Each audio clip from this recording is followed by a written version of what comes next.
Hi, everybody. Welcome back to Treasure Hunters, an all-American adventure.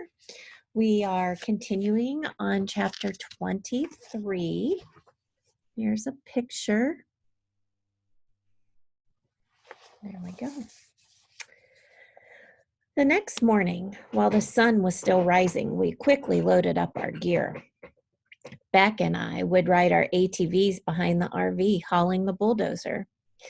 We exited the park and swung north of the Salton Sea until we were headed east on that flat dirt of Box Canyon Road. Until we saw the not so fun, sinister black helicopter hovering overhead. It was tailing us. I shielded my eyes from the scorching sun. Looking up, I noticed a familiar logo painted on the belly of the black chopper chasing us up Box Canyon Road. NCTE, I read out. Nathan Collier Treasure Extractors, Beck shouted back at me. Nathan Collier. He was the biggest star on the Exploration cable channel. He was also the worst treasure hunter in the world. Collier would have had a hard time finding the toy surprise hidden inside a box of Cracker Jacks. I love Cracker Jacks. That's why he's always following us kids around, hoping to snatch our finds out from under us and take credit for the discoveries that we already made. And judging by his swooping chopper, Dirk McDaniels, the rising young star at the Exploration Channel, worked for NCTE. Nathan Collier was Dirk McDaniels' boss. Dirk McDaniels played Uncle Richie, shouted Beck as we thundered up that dusty road. I totally agreed with my twin sis. McDaniels let Uncle Richie beat him in that card game so we'd decipher the map and lead him right to the ship. I'll bet he even sent that park ranger over to our campsite to lure Uncle Richie to that bogus card game.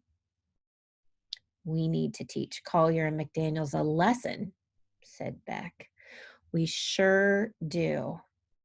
I gunned my throttle and I pulled up alongside the RV. I could see Uncle Richie and Storm in the back working on the computer in the galley. I gave the ATV a little more gas and was riding parallel to Tommy, who was behind the wheel. Pull over, I shouted. What?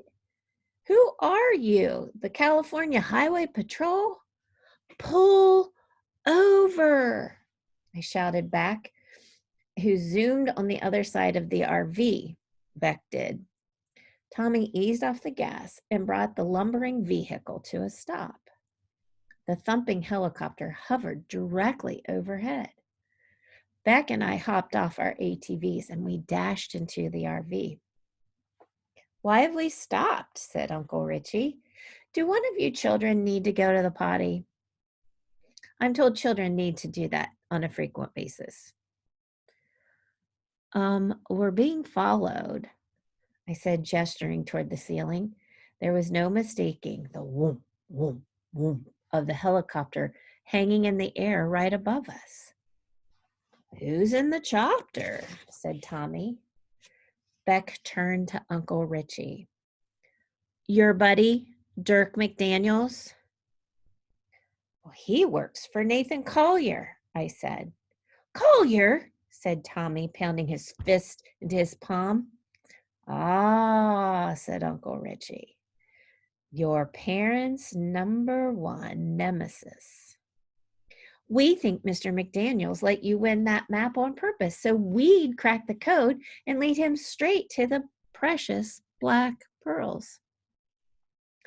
Sounds like the sort of thing Collier and his cronies would do.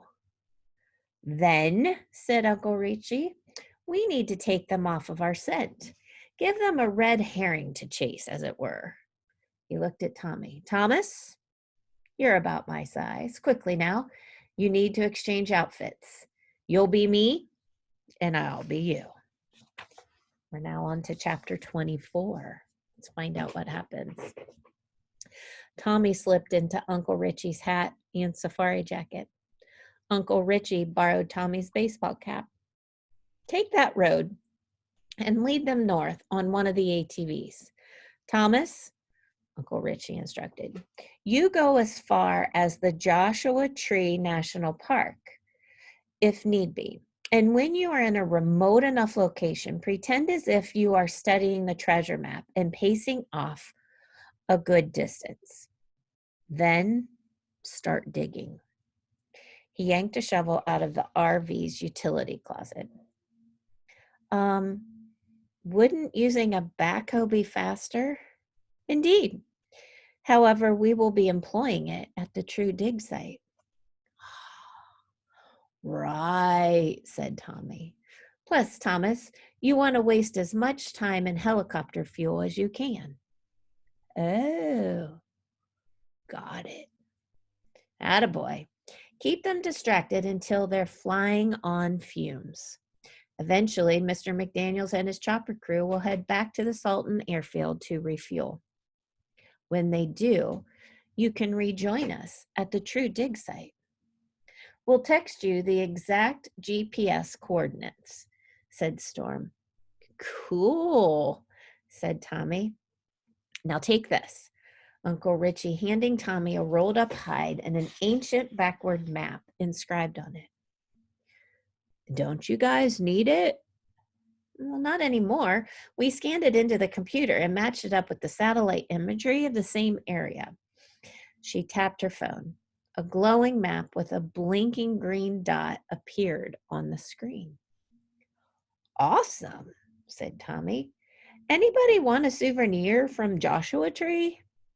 Maybe a keychain or a snow globe? A snow globe, said Beck, from the desert. Oh, yeah, good point. Get you guys later.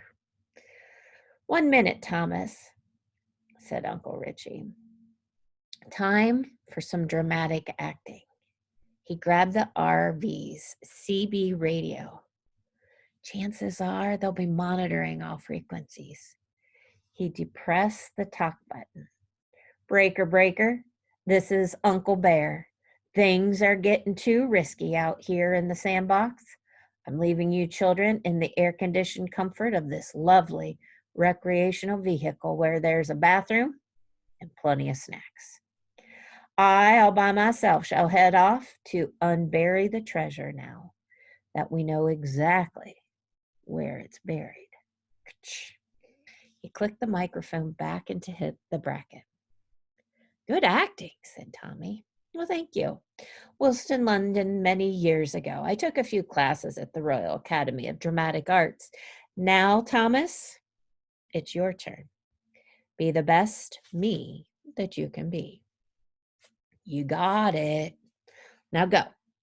Tommy tugged down on Uncle Richie's Teddy Roosevelt hat. He tucked the treasure map under his arm, and he grabbed a shovel. Raced out to the RV. He did his best to imitate Uncle Richie's brisk, arm-swinging gait and waved the map in the air so Dirk McDaniels could see it from the perch in the sky. He even said, "Bully, bully," a few times. Tommy climbed aboard the nearest ATV.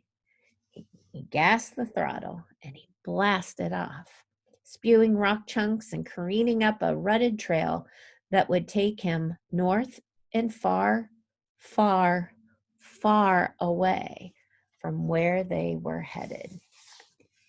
So as you can see, kind of reminds me of the website we went to yesterday for the Bradshaw Trail.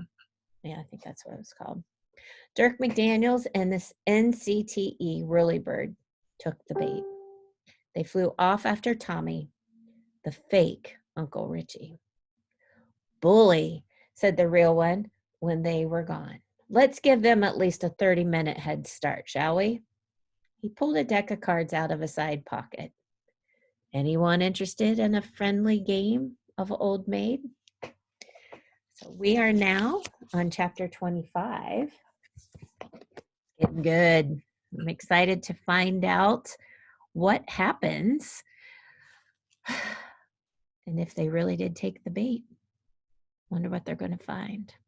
Join us back tomorrow for the next 2 chapters. Have a great day, guys. Bye-bye.